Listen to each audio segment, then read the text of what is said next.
할렐루야. 우리 서로 한번 인사합시다. 저희는 사랑합니다. 축복합니다. 반갑습니다.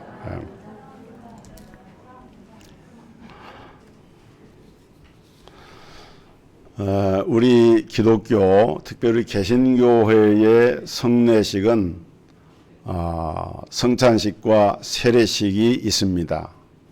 교회는 이 성찬식과 세례식 말고 목사 안수식이라든지 장로 장례식이라든지 또 권사 취임식이라든지 또 혼례 예식, 장례 예식, 성전 기공식, 성전 봉헌 예배 이런 등등의 많은 예식들이 있는데 이런 것을 가리켜서 성례라고 말하지 않습니다. 기독교 성례는 오직 두 개, 성찬과 세례 이 두 가지뿐입니다. 특별히 세례식은 우리가 불신앙 상태에서 예수 그리스도를 구원의 주님으로 영접을 하고 우리의 옛사람과 자아가 그리스도 안에서 죽고 그리스도와 연합해서 한 몸이 된 것을 의미하는 예식이 세례 예식입니다. 유아 세례도 세례 예식에 준하기 때문에 유아는 아직 어리기 때문에 자신의 어떤 의지와 이성적 판단으로 그리스도를 고백하지 못하지만은 그 부모님이 가지고 있는 신앙을 근거로 해서 아이에게 세례를 베풀고 만 14세가 되면은 입교 예식을 통해서 이제 정식 세례 교인이 되는 그런 절차를 갖게 됩니다. 또 성찬 예식은 우리가 떡과 잔을 취함으로 예수님께서 십자가상에서 흘리신 피와 찢기신 살을 우리에게 기념하고 그리고 그 대속의 은혜를 우리가 마음속에 새기고 우리 마음에 각인하는 그러한 중요한 예식이 성찬 예식이 되겠습니다. 사실 코로나 상황이 어렵기 때문에 근본 성례주의를 성찬식을 행하느냐 하는 문제를 가지고 저도 조금 고민을 했지만은 그러나 우리가 철저하게 안전에 유의하고 또 주님의 명하신 이 성찬 예식을 갖는 것이 우리에게 꼭 필요하다 하는 그런 마음에서 오늘 이제 이 성찬 예식을 거행하게 됩니다. 우리는 이 성찬 예식을 행할 때마다 이 성찬이 갖는 의미가 무엇인가, 또 주님이 성찬 예식을 통해서 명령하신 이 3대 명령이 있는데 이것을 우리가 돌아보고 또한 이 성찬에 대한 역사적인 기원이 어디서 비롯되는가 하는 것을 우리가 마음속에 새겨볼 필요가 있습니다. 성찬의 기원은 구약 시대에 출애굽 당시로 거슬러 올라가게 됩니다. 히브리 백성들이 애굽에서 400년 동안 종살이를 하다가 하나님이 보내신 지도자 모세를 통해서 이제는 출애굽의 귀한 역사를 단행하게 됩니다. 너는 바로에게 가서 내 백성 이스라엘을 이끌어내라 하는 명령이 모세에게 주어집니다. 모세는 처음에는 꺼려했지만은 결국 하나님의 명령에 순종해서 이제 바로에게 가서 하나님의 말씀을 전하지만은 그러나 완악한 바로는 모세의 하는 말을 듣지 않습니다. 그래서 하나님께서는 모세를 통해서 9가지의 무서운 재앙들을 내리시게 됩니다. 그러나 그 재앙을 당하면서도 바로는 더 마음이 굳어져서 히브리 백성들을 내보내지 않자 하나님께서 마지막 10번째 재앙을 내리시게 되는데 그것이 바로 애굽에 있는 모든 사람들의 장자를 치는 재앙이었습니다. 애굽의 왕으로부터 신하들과 백성들 이르기까지 모든 집안의 장자를 치는데 외동아들이면 외동아들이 죽는 거죠. 자녀가 많으면 그중에 초태생 자녀가 죽는 거예요. 뿐만 아니라 애굽에 있는 심지어 가축들까지 초태생을 죽음으로 몰아가는 무서운 재앙이 임하게 되는데, 이때에 하나님께서 특별한 방법으로 고센 땅에 거주하고 있는 히브리인들의 가정에는 1년 된 그 양 한 마리를 잡아가지고 이제 그 문설주에다가 양에 흘린 그 피를 문 임방과 문설주에 바르고 쓴 나물과 함께 지팡이를 들고 허리에 띠를 동에 메고 이제 이들은 급하게 그 고기를 먹게 되는데, 그 고기를 먹는 그 시간에 죽음의 사자가 애굽 전역을 다 돌아다니면서 들어가게 됩니다. 그러나 놀랍게도 그 양의 피를 바른 히브리인들의 집에는 그 죽음의 사자가 들어가지 않고 그것을 넘어갔다. 그 넘어갔다라고 하는 말이 유월이라고 하는 말이에요. 그래서 이제 유월절 이 절기가 이때 시작이 되었는데, 그래서 이스라엘 백성들은 한 사람도 죽음을 맛보지 않고 이 무서운 재앙에서 구원을 얻는 역사가 일어나게 되고, 뒤이어 출애굽을 하게 되고 가나안을 향해서 가는 역사가 일어나는데, 하나님께서는 이 유월절 절기를 이 날을 기념하면서 이것을 매년 지키도록 명령을 하셨고, 이 명령을 따라 예수님이 이 땅에서 공생의 사역을 하셨을 때도 예수님도 유대인이었기 때문에 이 유월절을 절기를 지키시게 됩니다. 이러한 유월절을 오늘 신약시대에 이르러서 유월절 어린 양이 되시는 예수 그리스도께서 십자가에 못 박히시기 바로 전에 그 유월절 절기를 지키면서 제정을 한 첫 번째 이 성례 예식이 바로 이 성만찬이었습니다. 예수님께서 12 제자들과 함께 이 성찬을 드시면서 떡과 잔을 나눠주시면서 이것이 너희를 위하여 흘리는 나의 피요 나의 찢기는 나의 몸이라 라고 하시면서, 오늘 본문 24절로 25절에 보면은 이것은 너희를 위하는 내 몸이니 이것을 행하여 나를 기념하라. 이 잔은 내 피로 세운 새 언약이니 이것을 행하여 마실 때마다 나를 기념하라. 이렇게 말씀을 하셨습니다. 이스라엘 백성들이 이 유월절 절기를 지키면서 애굽의 노예 생활에서 해방되었던 것처럼 오늘 우리가 대하는 성찬은 예수 그리스도의 살과 피로 우리를 죄악에서 해방하는, 죄와 사망의 권세로부터 해방하는 이 놀라운 하나님의 은혜가 임한 것을 기념을 하는 것입니다.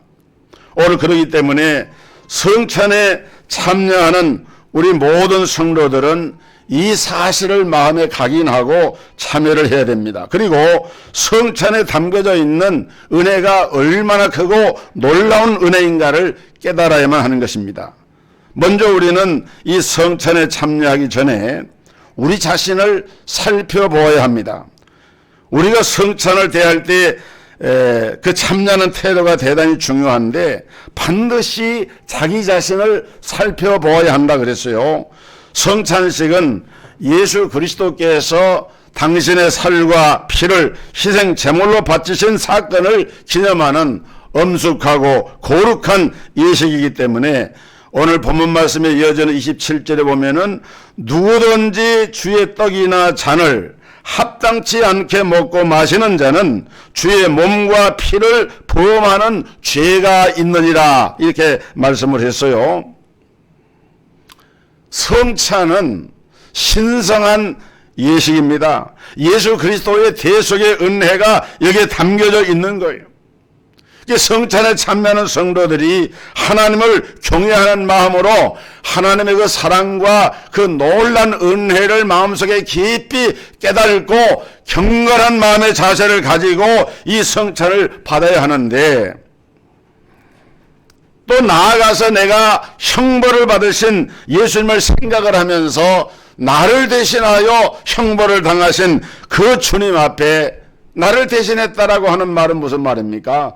나의 죄를 대신했다는 것이죠. 내가 죄를 범하지 않았다라고 하면은 주님이 십자가 죽음을 당하실 필요가 없는 것이죠. 그렇죠? 근데 주님이 죽음을 당하신 것은 내 죄 때문이었고, 그래서 우리의 성찬의 떡과 잔을 받으면서 우리 마음속에 다짐을 해야 될 것은 내가 그러한 주님 앞에 범하는 그런 죄를 다시는 범하지 않아야 되겠다라고 하는 의지적인 결단과 각오가 우리 마음속에 필요한 것입니다. 또 여기 28절에 보면은 사람이 자기를 살피고 그 후에야 이 떡을 먹고 마시는 것이니라. 그래서요, 사람이 자기를 살피고, 이 시간에 여러분들이 이 말씀을 들으면서 또 떡과 잔을 받기 앞서서 여러분의 내면의 의식 속에 자기를 살펴보는 노력이 필요합니다. 이 말씀 역시 성찬에 임하는 자가 가져야 할 태도를 말하고 있는데, 성찬에 참여하는 자로서 진지한 반성과 회개가 있어야 함을 말하고 있는 것입니다.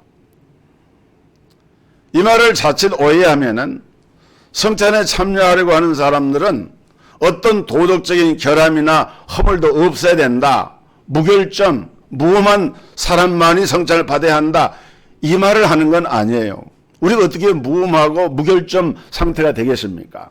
우리가 아무리 하나님 앞에 우리 자신이 회개해도 하나님 앞에 하나님이 온전하신 것 같이 온전한 것은 아닌 것이죠. 그럼에도 불구하고 자신을 살피고 난 후에 이 잔을 받을지니라 하는 말씀은 성찬에 임하는 우리 성도들의 마음의 중심과 자세가 하나님 앞에 우리가 습관적인 죄를 짓거나 이것이 죄인 줄 알면서도 내 마음의 의지가 약하고 또 분별력이 없어서 습관적인 죄를 반복하는 그런 일이 있다고 하면은 이것을 단호하게 끊고자 하는 결단과 회개하는 마음이 전제되어야만 하는 것이지, 같은 죄를 범하면서 성찬에 참여하는 행위는 결코 주님 앞에 용납될 수가 없다라고 하는 것을 말씀하고 있는 거예요. 또 성찬에 참여하는 사람들은 주님 앞에서 주님의 뜻대로 살기를 다짐을 해야 됩니다. 예수님께서 보혈을 흘리시고 몸을 찢기고 자신의 생명을 내어주신 것은 우리를 구원하시기 위함이고, 우리로 하여금 하나님의 영광과 하나님의 나라를 위하여 살도록 하기 위해서 그렇게 하신 것입니다. 그래서 우리가 정말 나는 하나님의 영광과 하나님의 나라를 위하여 충성하는 그런 삶의 자세를 가지고 살고 있는가 하는 것을 우리 자신이 살펴봐야 한다는 거예요. 이러한 믿음과 자세로 성찬에 임하게 될 때에 우리는 성찬을 통해서 큰 은혜를 받게 되는 것입니다. 이제 성찬에는 3대 명령이 주어져 있습니다. 성찬의 3대 명령은 무엇인가 하면, 첫째, 이것을 행하라 하는 말씀이고, 두 번째 명령은 나를 기념하라 하는 말씀이고, 세 번째 명령은 전하라 하는 말씀입니다. 24절과 25절에 보면은 두 번 반복해서 이것을 행하여 그랬어요. 주님은 친히 이 성찬 예식을 세우면서 이것을 행하라. 아무리 코로나 상황이 된다 하더라도 하나님 앞에 갖는 성찬 예식의 중요한 의미를 놓치지 말고, 그것을 그냥 넘어가지 말고 이것을 행하라. 주님이 명령하고 있는 것입니다. 또 나를 기념하라 라고 하는 말씀도 24절과 25절에서 반복해서 나를 기념하라 말씀을 하고 있습니다. 그리고 26절에 보면은 이것을 전하라는 거예요. 너희가 이 떡을 먹으며 이 잔을 마실 때마다 주의 죽으심을 오실 때까지 전하는 것이니라. 그러니까 성찬의 3대 명령은 행하라, 기념하라, 전하라 라고 하는 것인데, 여러분 요한복음 3장 16절에 하나님이 세상을 이처럼 사랑하사 독생자를 주셨으니 이는 누구든지 저를 믿는 자는 멸망치 않고 영생을 얻게 하려 하심이니라. 우리 주님은 이 땅의 모든 사람들이 구원받기를 원하십니다. 우리 주님은 모든 사람을 구원하시기 위하여서 십자가에서 대속의 죽음을 당하셨습니다. 그런데 예수를 믿기만 하면은, 예수의 영접만 하면은 구원받을 수가 있는데, 유감스러운 것은 오늘 많은 사람들이 이 하나님의 구속의 사랑을 깨닫지 못하고 예수님을 영접하지 아니함으로 이 구원의 복에서 탈락한 이런 사람들이 너무나 많은 거예요. 안타까운 일입니다. 그러므로 우리는 이 성찬에 참여하면서 주님의 명령, 주님이 오실 때까지 이것을 행하고 기념하면서 믿지 못하는 자들에게, 영접하지 못한 사람들에게 이것을 전하는 사명이 교회에 있고 내 삶 속에 이 사명이 주어져 있다고 하는 사실을 기억해야 한다는 거예요. 우리가 성찬을 대하면서 영혼 구원에 대한, 전도에 대한 주님의 명령의 순종을 다짐하면서 성찬에 참여해야 한다고 하는 이유가 바로 여기에 있는 것입니다. 그러려고 하면은 우리가 무엇보다도 이 주님의 사랑을 깨달아야 됩니다. 주님이 우리를 얼마나 사랑하셔서 은혜를 베푸셨는가를 깨달아야 돼요. 마태복음 26장 26절 이하에 보면은 저희가 먹을 때에 예수께서 떡을 가지사 축복하시고 떡을 떼어 제자들에게 주시며 가라사대 받아 먹으라, 이것이 내 몸이니라 하시고, 또 잔을 가지사 사례하시고 저희에게 주시며 가라사대 너희가 다 이것을 마시라, 이것은 죄 사함을 얻게 하려고 많은 사람을 위하여 흘리는 바 나의 피 곧 언약의 피니라. 언약의 피니라. 예수님이 피 흘리시고 대속의 죽음을 당하신 것은 하나님의 영원한 섭리와 경륜 가운데 이루어졌고 하나님의 언약의 성취를 이뤘기 때문에, 그래서 이 피는 언약의 피다라고 말씀하고 있습니다. 성찬 예식에 사용되는 떡과 성찬 예식에서 우리가 들게 되는 포도주는 나의 죄를 대속하기 위해서 십자가에 못 박히시고 창에 찔리시고 찢기고 상한 몸과 그 그리스도의 보혈의 그 피를 상징하고 있는 것이 되기 때문에 우리가 이 성찬의 떡과 잔을 받으면서 무엇보다도 주님이 우리를 얼마큼 사랑하셨는가를 깊이 깨닫는 것이 중요하다는 말씀입니다. 1988년에 유럽에 그 알바니아 대지진이, 큰 엄청난 지진이 일어나 가지고 그때 건물이 막 무너지고 그러면서 어떤 갓난 아기와 그 엄마가 그 건물 속에 갇혀 가지고 이제 건물이 짓누르니까 아기를 지척에 두고 있는데 떨어져 있어 가까이 갈 수가 없는 거예요. 겨우 손가락을 뻗어서 아이가 우니까 엄마가 어떻게 할 도리가 없는 거예요. 그래서 이 엄마가 나중에는 자기 손가락을 이렇게 이로 깨물어 가지고 피를 흘려 가지고 아기의 입에다가 겨우 손을 뻗쳐서 이렇게 대줬어요.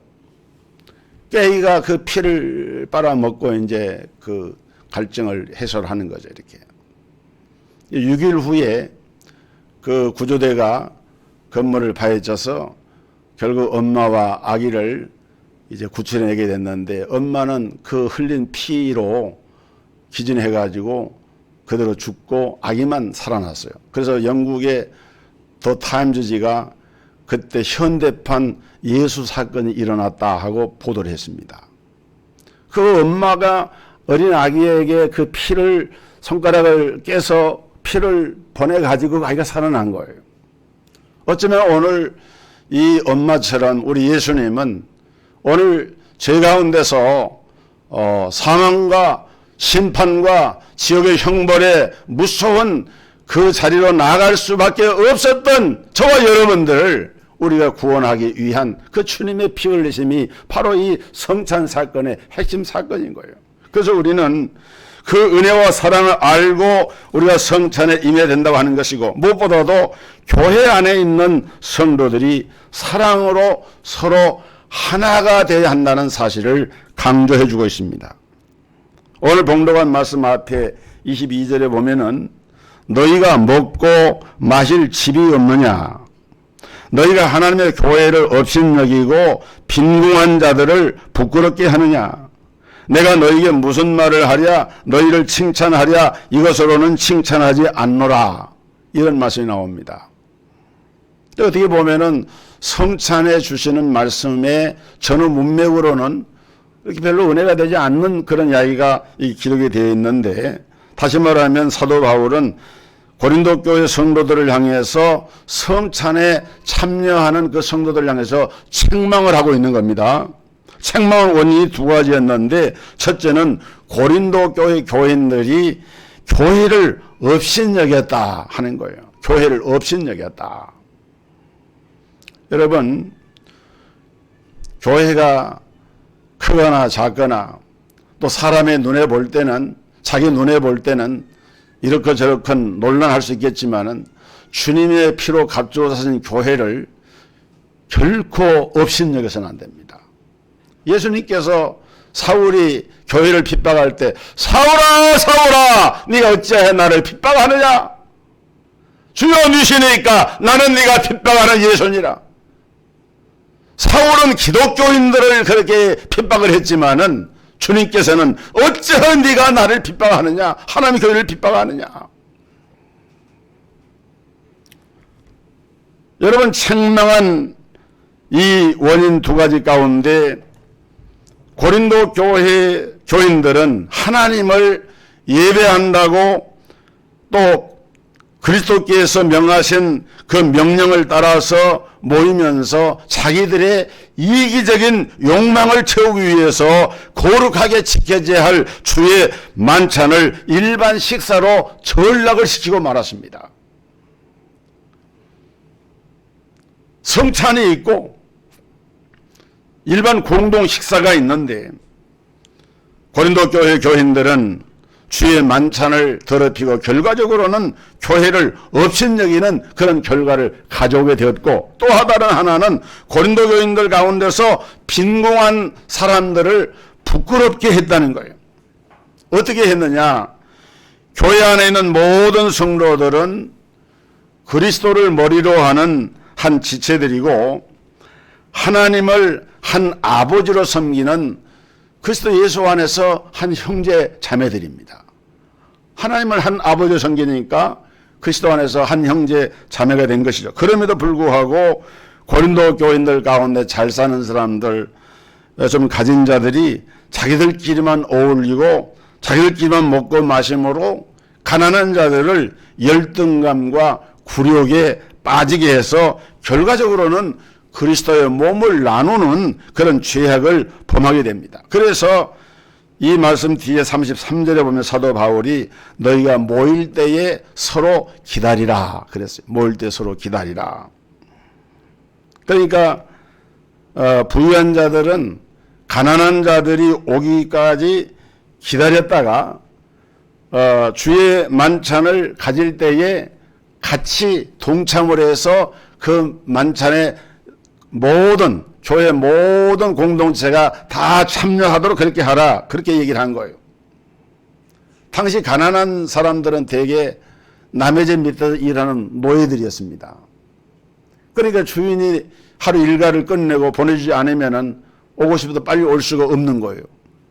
그래서 시간 제약을 받았기 때문에 이제 이 가난한 사람들이 시간 내에 오질 못하니까 미리 와 있던 사람들이 그 성찬을 자기들끼리 행하면서 결과적으로는 가난한 사람들이 소외가 되어지고 공동체의 그 나눔에서 소외를 당하고 박탈감 당하게 되니까 교회가 어려워지는 그런 상황이 된 것입니다. 교회는 사랑의 공동체가 되어야 합니다. 서로를 돌아보고 아파하는 성도와 함께 아파하고 기뻐하는 성도와 함께 기뻐하고 교회 공동체가 서로가 서로의 짐을 나누는 그러한 그리스도 안에서 한 몸과 지체된 그런 의식을 가지고 나아가야 되는데 이런 것이 고린도 교회에 부족했다는 거예요. 그런 교회, 그런 성도들이 그리스도의 성찬을 통해서 교회가 하나가 되기를 원하시는 이 주님의 뜻을 이루어 드리도록 사도 바울은 그들에게 권고하면서 교회 안의 성도들이 사랑으로 하나가 되어야 한다라고 말씀을 한 거예요. 오늘 성찬에 참여하는 우리 모든 성도들이 그리스도의 몸된 교회를 사랑하고 충성과 헌신을 다짐하고 또 성도 간의 이 사랑의 교제를 통하여서 주님의 몸된 교회가 아름답게 세워져 나아가는 이런 성령의 은혜가 임하기를 주님의 이름으로 축복합니다.